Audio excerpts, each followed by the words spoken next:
সূরা কোরআনের একটি সূরার নাম হলো সূরাতুশ শূরা, পরামর্শ। সূরার নামই পরামর্শ। পরামর্শ আমাদের জীবনে দরকার আছে না নেই? পরামর্শ ছাড়া যে স্বামী তার সংসার চালাতে চায়, স্ত্রীর দামি দেয় না, ওই সংসারে শান্তি আছে কিনা? কথা বলেন না কেন? ওখানে সুখ নাই। স্ত্রীকে টোটাল মূল্যায়ন করে না, স্বামী একাই 100। কোন স্ত্রীর সাথে কোনো ব্যাপারে পরামর্শ করে না, এই বেটার সংসারে সুখ আসার সম্ভাবনা কম। আবার আসেন, স্ত্রী একাই মাতুব্বর, স্বামীর কোনো পাত্তাই দেয় না, এই সংসারে আল্লাহর গজব আসবে, বরকত চলে যাবে। আপনারা অনেক সময় মনে করেন পরামর্শের কথা আসলে বলে যে মহিলাদের সাথে আবার কি পরামর্শ করবো, এদের জ্ঞান বুদ্ধি তো করি। তো ভাইরা আমার, আমি আজকে আপনাদের সামনে তেলাওয়াত করেছি পবিত্র কোরআনের 42 নম্বর সূরা, সূরাতুশ শূরা। শূরা এর একটি আয়াত পড়েছি, আয়াত নাম্বার হলো 13। কোরআনের 42 নম্বর সূরা শূরার 13 নম্বর আয়াত আপনাদের সামনে পড়েছি। এই সূরার নাম হলো শূরা।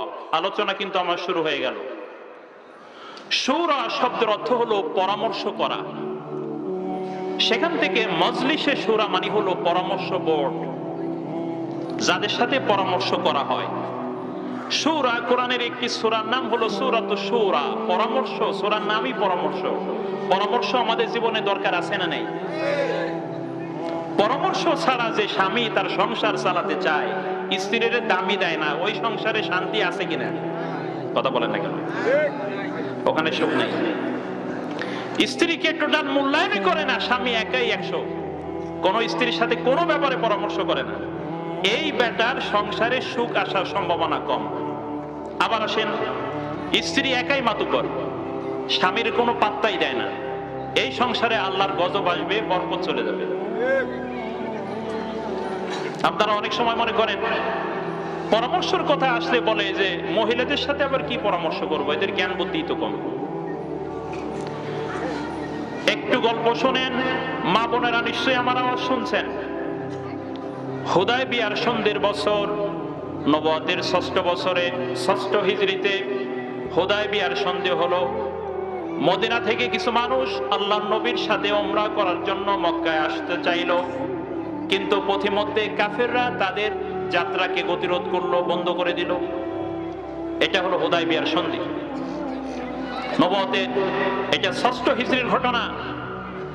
যখন এই কাফেররা আল্লাহর নবী সাল্লাল্লাহু আলাইহি ওয়াসাল্লাম সহ সাহাবীদের সমস্ত গতিপথ বন্ধ করে দিল এবং তারা চুক্তি করলো এবছর মুসলিমরা উমরা না করে মদিনায় ফিরে যাবে, আগামী বছর আসবে, এসে তারা উমরা করবে, আসার সময় কোষবদ্ধ তরবারি অল্প আনতে পারবে, এরকম অনেকগুলো শর্ত হয়েছিল।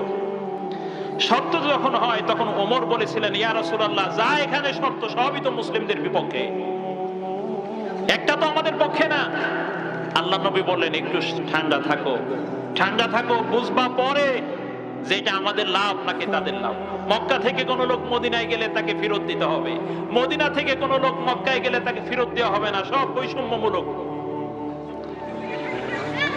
এই অবস্থায় যখন তারা উমরা থেকে ফিরে যাচ্ছেন, স্বাভাবিকভাবেই তখন তাদের হালাল হয়ে যেতে হবে, ইহরাম শেষ করতে হবে। ইহরাম শেষ করলে যারা উমরা করেছেন কি করতে হয়? মাথা মুন্ডন করতে হয় না? কথা বলেন না কেন?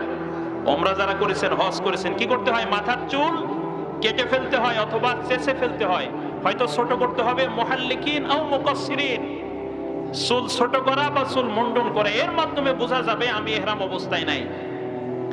এখন নবী সাল্লাল্লাহু আলাইহি ওয়াসাল্লাম তিনি কি করবেন? এখন সবাইকে বললেন, এই সবাই মাথার চুল চেঁচে ফেলো অথবা মাথা মুন্ডন করে ফেলো, কিন্তু সাহাবীরা কেউ কথা শুনে না। রাসূল চিন্তা করলো, সর্বনাশ, এই কয়েকদিনের মধ্যে এই অবস্থা হলো, একজন লোক মাথা মুন্ডন করে না, 1400 সাহাবী।